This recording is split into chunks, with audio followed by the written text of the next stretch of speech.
The Russian sleep experiment. Russian researchers in the late 1940s kept 5 people awake for 15 days using an experimental gas-based stimulant. They were kept in a sealed environment to carefully monitor their oxygen intake so the gas didn't kill them, since it was toxic in high concentrations. This was before closed-circuit cameras, so they had only microphones and 5-inch thick glass porthole-sized windows into the chamber to monitor them. The chamber was stocked with books and cots to sleep on, but no bedding, as well as running water, a toilet, and enough dried food to last all 5 for over a month. The test subjects were political prisoners deemed enemies of the state during World War II.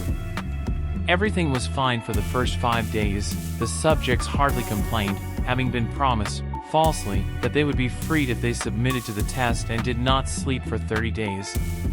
Their conversations and activities were monitored, and it was noted that they continued to talk about increasingly traumatic incidents in their past. The general tone of their conversations took on a darker aspect after the 4-day mark. After 5 days, they started to complain about the circumstances and events that lead them to where they were and started to demonstrate severe paranoia. They stopped talking to each other and began alternately whispering into the microphones and one-way mirrored portholes. Oddly, they all seemed to think they could win the trust of the experimenters by turning over their comrades, the other subjects in captivity with them. At first, the researchers suspected this was an effect of the gas itself. After 9 days, the first of them started screaming. He ran the length of the chamber repeatedly, yelling at the top of his lungs for 3 hours straight, at which point he continued attempting to scream, but was only able to produce occasional squeaks. The researchers postulated that he had physically torn his vocal cords. The most surprising thing about this behavior was how the other captives reacted to it, or rather, didn't react to it. They continued whispering into the microphones until the second of the captives started to scream. The 2 non-screaming captives took the books apart, smeared page after page with their own feces, and pasted them calmly over the glass portholes. The screaming promptly stopped. So did the whispering into the microphones. After 3 more days passed, the researchers checked the microphones hourly to make sure they were working, since they thought it impossible that no sound could be occurring with 5 people inside. The oxygen consumption in the chamber indicated that all 5 must still be alive. In fact, it was the amount of oxygen 5 people would consume at a very heavy level of strenuous exercise. On the morning of the 14th day, the researchers did something they said they would not do to get a reaction from the captives. They used the intercom inside the chamber, hoping to provoke any response from the people they were afraid were either dead or vegetables. They announced, "We are opening the chamber to test the microphones. Step away from the door and lie flat on the floor or you will be shot. Compliance will earn one of you your immediate freedom." To their surprise, they heard a calm voice respond in a single phrase, "We no longer want to be freed." Debate broke out among the researchers and the military forces funding the research. Unable to provoke any more response using the intercom, it was finally decided to open the chamber at midnight on the 15th day. The chamber was flushed of the stimulant gas and filled with fresh air, and immediately, voices from the microphones began to object. 3 different voices began begging, as if pleading for the life of loved ones, to turn the gas back on. The chamber was opened and soldiers were sent in to retrieve the test subjects. They began to scream louder than ever, and so did the soldiers when they saw what was inside.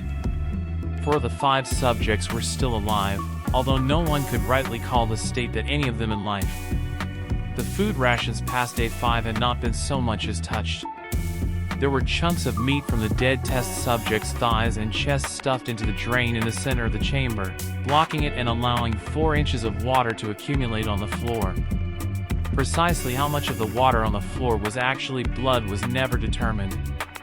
All 4 surviving test subjects also had large portions of muscle and skin torn away from their bodies. The destruction of flesh and exposed bone on their fingertips indicated that the wounds were inflicted by hand, not with teeth as the researchers initially thought.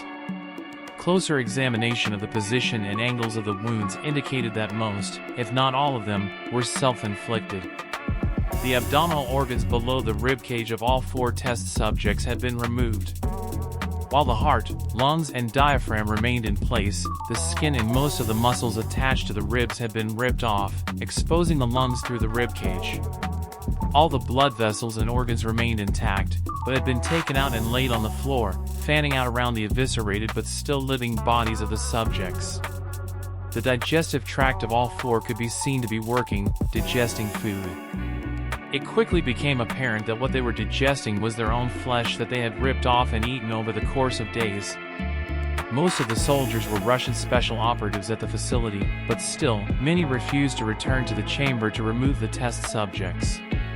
The subjects themselves continued to scream to be left in the chamber and begged and demanded that the gas be turned back on, lest they fall asleep. To everyone's surprise, the test subjects put up a fierce fight in the process of being removed from the chamber. One of the Russian soldiers died from having his throat ripped out, and another was gravely injured by having his testicles ripped off and an artery in his leg severed by one of the subject's teeth. Another 5 of the soldiers lost their lives, if you count the ones that committed suicide in the weeks following the incident. In the struggle, one of the 4 living subjects had his spleen ruptured and bled out almost immediately. The medical researchers attempted to sedate him, but this proved impossible.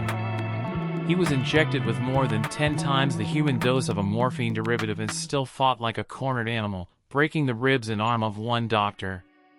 His heart was seen to beat for a full 2 minutes after he had bled out, to the point there was more air in his vascular system than blood.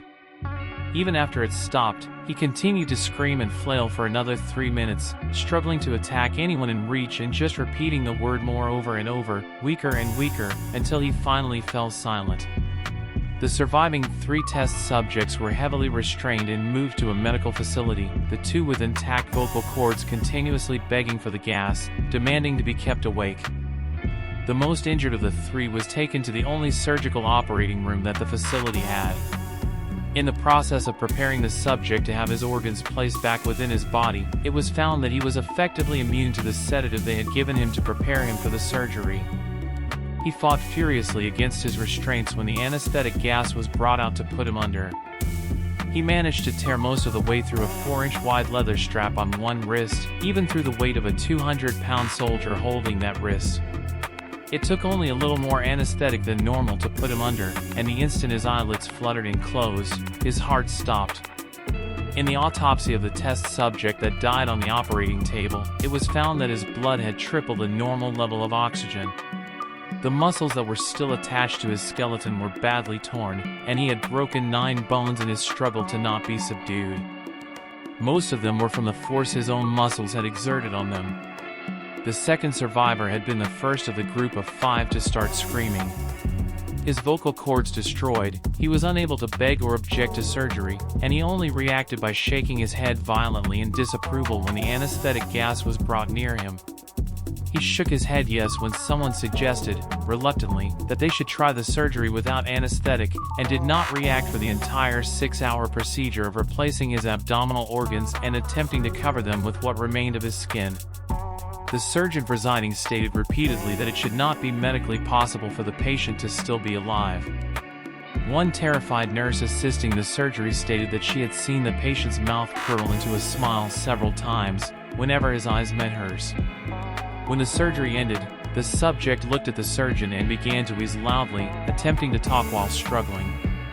Assuming this must be something of drastic importance, the surgeon had a pen and pad fetched so the patient could write his message.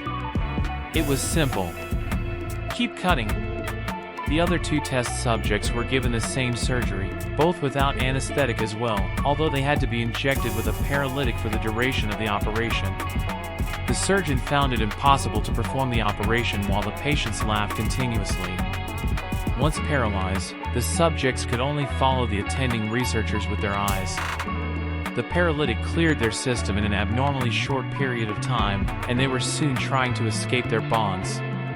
The moment they could speak, they were again asking for the stimulant gas. The researchers tried asking why they had injured themselves, why they had ripped out their own guts, and why they wanted to be given the gas again. Only one response was given: I must remain awake. All 3 subjects' restraints were reinforced and they were placed back into the chamber, awaiting determination as to what should be done with them. The researchers, facing the wrath of their military benefactors for having failed the stated goals of their project, considered euthanizing the surviving subjects. The commanding officer, an ex-KGB, instead saw potential and wanted to see what would happen if they were put back on the gas. The researchers strongly objected, but were overruled. In preparation for being sealed in the chamber again, the subjects were connected to an EEG monitor and had their restraints padded for long-term confinement. To everyone's surprise, all three stopped struggling the moment it was let slip that they were going back on the gas. It was obvious that, at this point, all three were putting up a great struggle to stay awake. One of the subjects that could speak was humming loudly and continuously. The mute subject was straining his legs against the leather bonds with all his might, first left, then right, then left again for something to focus on. The remaining subject was holding his head off his pillow and blinking rapidly. Having been the first to be wired to the EEG machine, most of the researchers were monitoring his brain waves in surprise. They were normal most of the time, but sometimes flatlined inexplicably. It looked as if he were repeatedly suffering brain death, before returning to normal. As they focused on paper scrolling out of the brainwave monitor, only one nurse saw the man's eyes slip shut at the same moment his head hit the pillow. His brainwaves immediately changed to that of deep sleep, then flatlined for the last time as his heart simultaneously stopped. The only remaining subject that could speak started screaming to be sealed, and now his brainwaves showed the same flat lines as the one who had just died from falling asleep. The commander gave the order to seal the chamber with both subjects inside, as well as 3 researchers. One of the named 3 immediately drew his gun and shot the commander point blank between the eyes, then turned the gun on the mute subject and blew his brains out as well. He pointed his gun at the remaining subject, still restrained to a bed as the remaining members of the medical and research team fled the room. "I won't be locked in here with these things." "Not with you," he screamed at the man strapped to the table. "Where are you?" he demanded. "I must know." "Fool." The subject smiled. "Have you forgotten so easily?" the subject asked. "We are you. We are the madness that lurks within you all, begging to be free at every moment in your deepest animal mind. We are what you hide from in your beds every night. We are what you sedate into silence and paralysis when you go to the nocturnal haven where we cannot tread." The researcher paused, then aimed at the subject's heart and fired. The EEG flatlined as the subject weakly choked out, "So, nearly, free."